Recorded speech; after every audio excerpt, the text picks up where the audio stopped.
အားလုံးပဲမင်္ဂလာပါဒီနေ့ဗီဒီယိုထဲမှာတော့မြန်မာမြေပုံထည့်ဆိုလို့ရတဲ့ဘတ်စကားဂိမ်းထဲမှာကိုကြိုက်တဲ့ရင်လိုင်းတွေရဲ့ဘတ်စကားစကင်တွေဘယ်လိုထည့်ရမလဲဆိုတဲ့အကြောင်းရယ်ပြီးတော့ဘတ်စကားပေါ်ခီးတယ်ဘယ်လိုတင်ရမလဲဆိုပြီးတော့မေးထားတဲ့လူတွေအတွက်ခီးတယ်တင်နည်းရယ်ကိုဖုန်းထဲကတခြင်းတွေကိုနားထောင်ရတဲ့ဂိမ်းဆောကျင်တဲ့လူတွေအတွက်ဒီဘတ်စကားဂိမ်းထဲမှာကိုဖုန်းထဲမှာရှိတဲ့တခြင်းတွေကိုဘယ်လိုထည့်ပြီးတော့နားထောင်လို့ရလဲဆိုတဲ့အကြောင်းလေးကိုဒီဗီဒီယိုလေးမှာပြောပြပေးသွားမှာဖြစ်ပါတယ်နောက်ဗီဒီယိုမှာတော့ကျွန်တော်စနက်ဘိန်းကားတွေတွဲကားတွေစီပေါစာကားတွေပေါ့နော်အဲ့လိုကုန်ကားတွေနဲ့ပတ်သက်တဲ့ file တွေကိုကျွန်တော်စုပေးထားတယ်အဲ့ဒါတော့အခုဗီဒီယိုလေးကိုစလိုက်ရအောင်ပထမဆုံးအနေနဲ့ Pascal ရဲ့ skin file တွေ down ဖို့ရတဲ့ Telegram နဲ့ကိုတော့ပါ Telegram နဲ့ကိုရောက်ရင်တော့ KMN sharing ဆိုပြီးတော့ရိုက်ချလိုက်ရင်ကျွန်တော်ရဲ့ဒီ channel လေးကိုတွေ့ရမှာဖြစ်ပါတယ်ဒီ channel လေးကနေမှ Pascal skin KMN.c ဆိုတဲ့ file လေးကို down လုပ်မှာဖြစ်ပါတယ် down ပြီးသွားရင်ညာဘက်ကအပြောက်၃ပြောက်ကိုနှိပ်ပြီးတော့ save to download ဆိုတာလေးကိုနှိပ်ပေးလိုက်ပါဒီလိုမျိုး file save to download ဆိုပြီးပေါ်လာရင်ရပါပြီအဲဒါဆိုရင်ထွက်လိုက်ပါထွက်ပြီးတော့ Z Archiver ဆိုတဲ့ application လေးတွေကိုဝင်ပါမယ်သူရဲ့မြားလေးကိုနှိပ်ပါမယ်အဲ့ဒီထဲကနေမှ device store တွေက download ထဲကနေမှ Telegram ဆိုတဲ့ folder လေးကိုထပ်ပြီးတော့နှိပ်လိုက်ရင်ခုနကကျွန်တော်တို့ down ထားတဲ့ file လေးတွေ့ပါပြီအဲ့ file လေးပေါ်တစ်ချက်နှိပ်ပြီးတော့ extra here ကိုနှိပ်ပြီးတော့ဒီလိုမျိုးလေးဖြည့်ပေးရမှာဖြစ်ပါတယ်ဒီလိုဆိုရင်တော့ရပါပြီအဲ့ဒီ folder ထဲမှာဆိုရင်ဒီမှာ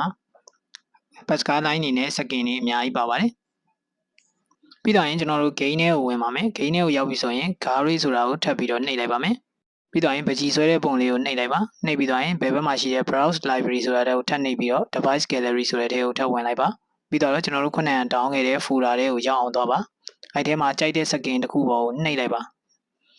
ကြိုက်တဲ့ပုံတစ်ခုပေါ်ကိုနှိပ်လိုက်ပါနော်နှိပ်လိုက်ပြီဆိုရင်ဒီလိုမျိုးကားပုံစံတွေကပြောင်းသွားမှာဖြစ်ပါတယ်တခြားကားတွေကိုပြောင်းနေတယ်ဆိုရင်လည်းခုနကနီးတဲ့အတိုင်းပဲဝင်ပြီးတော့တပုံချင်းစီနှိပ်ပြီးတော့ပြောင်းသွားရုံပါပဲကိုကြိုက်တဲ့ကားကိုတွေ့ပြီဆိုရင် apply ကိုနှိပ်လိုက်ရုံပါပဲဒါဆိုရင်တော့ကားစကင်ပြောင်းတာရပါပြီကိုကြိုက်တဲ့ရင်လိုင်းတွေပြောင်းလို့ရသွားပြီပဲဖြစ်ပါတယ်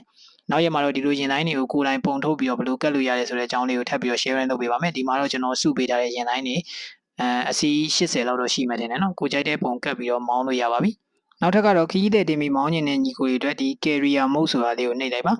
အဲ့ထဲကိုရောက်ပြီဆိုရင်ကိုမောင်းကျင်တဲ့မျိုးကိုရွေးလိုက်ပါနော်မန္တလေးကနေဥပမာမကွေးပေါ့အဲ့လိုမျိုးရွေးလိုက်ပြီးတော့ခိုးကိုနှိပ်လိုက်ပါ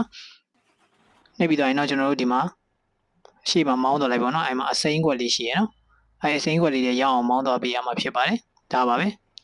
အစိမ်းခွက်လေးတွေရောက်ရင်ရက်လိုက်ရင်ပြီးရင်ခရီးသည်တွေသူ့ဘာသာသူတက်နေတာကိုတွေ့ရမှာဖြစ်ပါတယ်ဒါကတော့ခရီးသည်တင်နည်းပဲဖြစ်ပါတယ်နောက်ဆုံးတစ်ခုဖြစ်တဲ့သချင်းပေါင်းတွေကိုဆက်ပြောပြပါမယ်အဲ့ဒီ music ပုံလေးကိုနှိပ်လိုက်ပါ music ပုံလေးကိုနှိပ်လိုက်ရင်ဒီလိုပေါက်တစ်ခုထပ်တက်လာမယ်ပေါ့နော်အဲ့ဒီထဲကနေမှ music ဆိုတာကိုထပ်ပြီးတော့ရွေးလိုက်ပါရွေးပြီးတော့ရင်အောက်မှာ add playlist ဆိုတာကိုနှိပ်လိုက်ပါပြီးတော့ရင်ဒီထဲမှာကိုကြိုက်တဲ့နာမည်တစ်ခုပေးလိုက်ပါနော် playlist လုံးမှာဖြစ်တဲ့အတွက်နာမည်ပေးပြီးတော့ရင် add ဆိုတာကိုနှိပ်လိုက်ပါနှိပ်ပြီးတော့ရင်အောက်မှာရှိရဲ့ add track ဆိုတာကိုနှိပ်လိုက်ပါနှိပ်ပြီးတော့ကိုက file manager ဖြစ်ဖြစ် device gallery ဖြစ်ဖြစ်ကြိုက်တာနှိပ်လို့ရပါတယ်ကိုရဲ့တခြင်းရှိရဲ့ folder တွေကနေပြီးတော့ကိုကြိုက်တဲ့တခြင်းလေးတွေကိုရွေးပြီးတော့ထည့်ပေးရမှာဖြစ်ပါတယ်ဒါဆိုရင်ကျွန်တော်တခြင်းတစ်ပုဒ်ရွေးပြီးတော့ထည့်ပေးလိုက်ပြီပေါ့နော်အဲ့လိုထည့်ပြီးတော့ကိုထည့်ထားတဲ့တခြင်းရမရဆန်းပြီးတော့ဖွင့်ကြည့်ပါမယ်